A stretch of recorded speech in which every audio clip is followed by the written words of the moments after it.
Ganon. So, pwede mag-isa ba?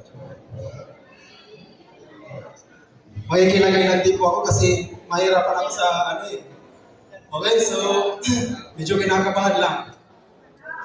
Once again, okay, happy birthday po, Pastor. So, simulan mo na po. Madilim ang kalangitan. Nag-iisip, nalilito, naguguluhan. Ito ang tinig ng isang henerasyon na nagtatanong kung saan walang direksyon.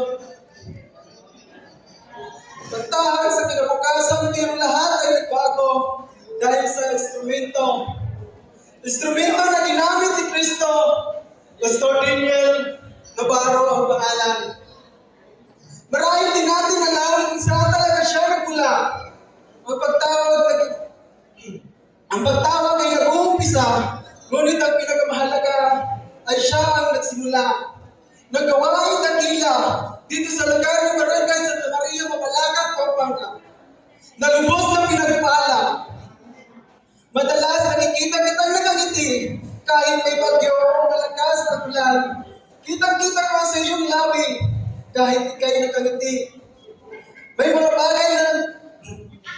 bagay na batid mo na hindi mo maitatanggi sa mga tuhod mo at sa mga kamay may tatak ng luha.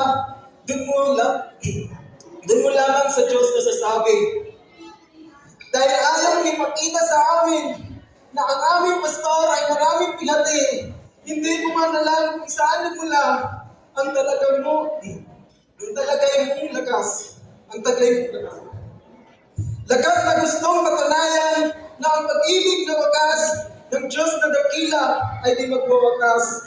Pastor Daniel Navarro, wala man siyang mga medalya o mga exam na kailangan niya ipasa. Ngunit sa salita ay higit pa sa mga salita ng mga nagtalubhasa.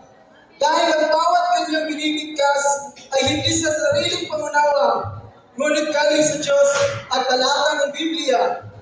Saan ka man nagmula o nakuha mong diploma, ako pa rin ay masaya dahil may nagbibigay sa amin ang importansya sa buhay na walang halaga dahil si Kristo ay di pa kilala.